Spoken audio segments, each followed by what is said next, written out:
If you want to maximise your performance in the deadlift, you need to check out this conversation I had with Dr Pak on the Progress Theory podcast. And if you're interested in human performance, make sure that you subscribe to this YouTube channel, The Progress Theory.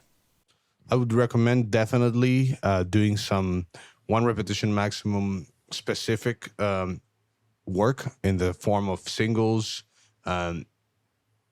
potentially doubles and triples, but practicing the actual test that you're going to be tested in and getting good at doing those singles. Now, you don't necessarily need to go all out and be grinding out singles every week.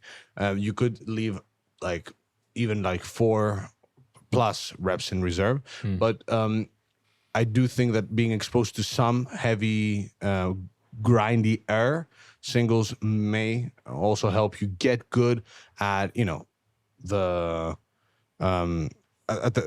at the lift when things get hard, because when you go for a 1 RM attempt and you're trying to lift as much weight as possible, you will find yourself in a position where things slow down. And if you've never done that before, you may not know exactly how to grind that out. So doing 1 RM specific work in the form of singles, keeping the majority of those with a few reps in reserve, but still having some heavier singles there, and potentially working on variations of the deadlift, like the Romanian deadlift, maybe other hip hinge exercises like a good morning, or even variations of the deadlift with dumbbells or different bars, just so that you can get the muscles involved in the deadlift stronger. Obviously, just deadlifting and doing volume on deadlifts is also good, but for some people, it may help them to have something different just for enjoyment's sake. But the number one thing I would say is work on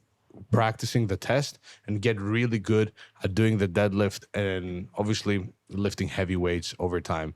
But for strength, lifting heavy, even if that's not close to failure, is almost non-negotiable.